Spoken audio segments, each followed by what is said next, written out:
నమస్కారం.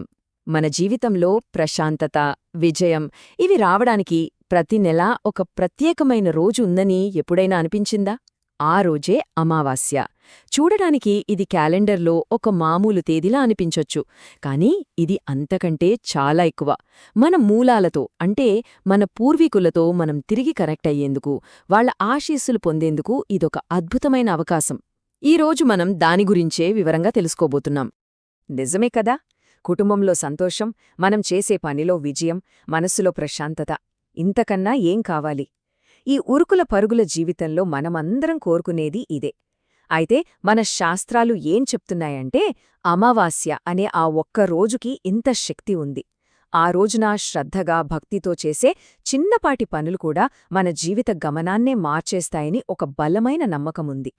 సరే, అయితే ఈరోజు మనం ఏమేం విషయాలు తెలుసుకోబోతున్నామో ఒకసారి చూద్దాం.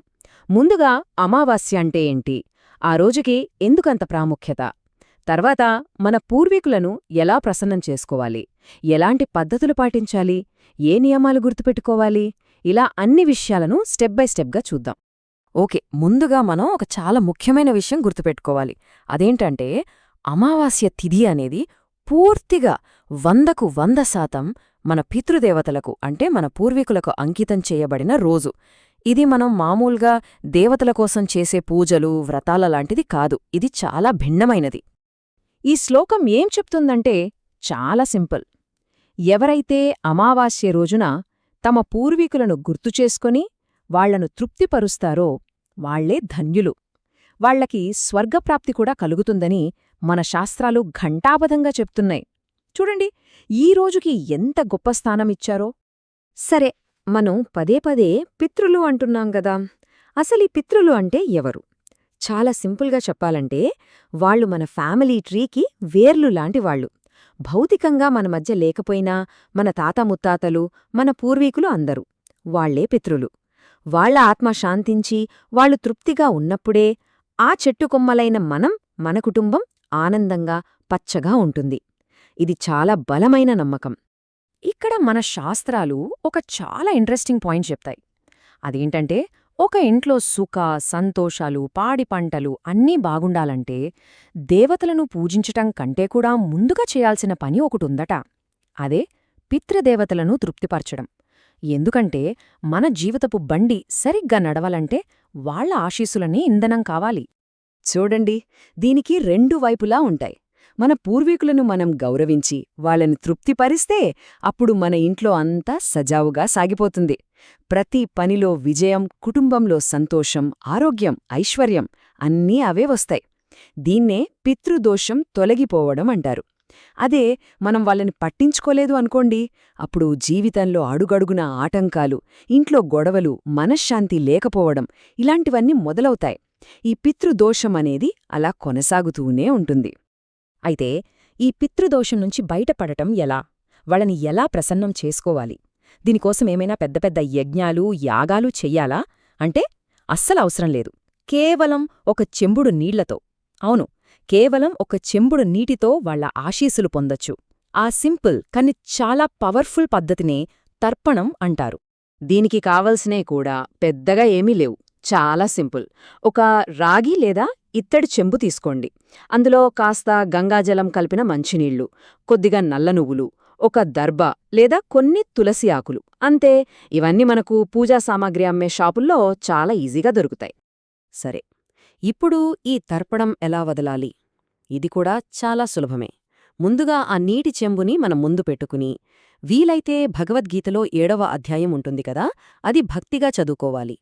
ఆ తర్వాత దక్షిణ దిక్కువైపు తిరిగి మన పూర్వీకులందరినీ, మనకు తెలిసిన వాళ్లని, తెలియని వాళ్లని అందరినీ మనసులో తలుచుకుని ఆ నీటిని నెమ్మదిగా వదిలేయాలి.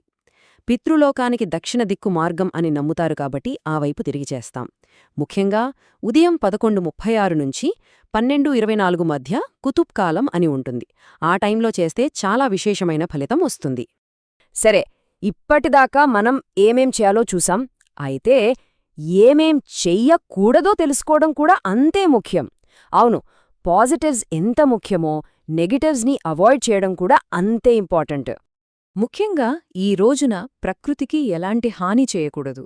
అంటే చెట్ల నుంచి ఆకులు కాని పువ్వులు కాని చివరకు గడ్డిపరకను కూడా తుంచకూడదట. ఈ పని చేయడం బ్రహ్మహత్య పాపంతో సమానమని అంటారు. అయితే ఒక మినహాయింపు ఉంది. పూజ కోసం మనకు తులసి బిల్వపత్రాలు కావాలి కదా, వాటిని మాత్రం ముందు రోజు సాయంత్రమే కోసిపెట్టుకుని మరుసటి రోజు వాడుకోవచ్చు. ఇప్పుడు చెప్పబోయేది చాలా చాలా ముఖ్యమైన నియమం. ఇది మన పుణ్యఫలానికి సంబంధించింది. జాగ్రత్తగా వినండి. పురాణాల ప్రకారం అమావాస్య రోజున ఇతరులు దానం చేసిన ఆహారాన్ని తినకూడదు. అంటే ఇంకొకరింట్లో భోజనం చేయడం గాని వాళ్ల దగ్గర్నుంచి దానం తీసుకోవడం గాని చెయ్యకూడదు. ఎందుకంటే అలా చేస్తే ఆ నెల రోజులుగా మనం సంపాదించుకున్న పుణ్యమంతా వాళ్ల అకౌంట్కి ట్రాన్స్ఫర్ అయిపోతుందట. చూసారా ఎంత కీలకమైన విషయమో? అయితే అదే నాణేనికి ఇంకోవైపు కూడా ఉంది. మనం ఇతరుల నుంచి తీసుకోకూడదు, కాని మనం ఇవ్వచ్చు. అవును, ఈ రోజున మనం ఒక పేదవాడికి లేదా అవసరంలో ఉన్నవాళ్లకి ఆహారం దానం చేస్తే అపారమైన అక్షయమైన పుణ్యం లభిస్తుంది. సో ఒక్క మాటలో చెప్పాలంటే ఇది తీసుకునే రోజు కాదు, ఇచ్చే రోజు. ఓకే, ఇప్పటిదాకా మనం బేసిక్ కానీ చాలా ఇంపార్టెంట్ విషయాలు తెలుసుకున్నాం. ఇప్పుడు ఇంకొంచెం ముందుకు వెళ్దాం. మన పితృదేవతలతో పాటు మన ఇంటిని కాపాడే గృహదేవతలను కూడా ప్రసన్నం చేసుకునే ఒక పవర్ఫుల్ రిచువల్ గురించి ఇప్పుడు చూద్దాం. మనం ఇంట్లోనే చాలా సింపుల్గా ఒక చిన్న హోమం లాంటిది, అంటే ధూపం వేసుకోవచ్చు. దీనికోసం కొన్ని పదార్థాలు కావాలి.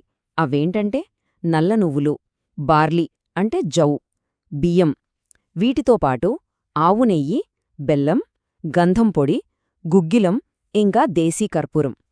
ఈ 8 కలిపి ఒక మిశ్రమంలా తయారుచేసుకోవాలి.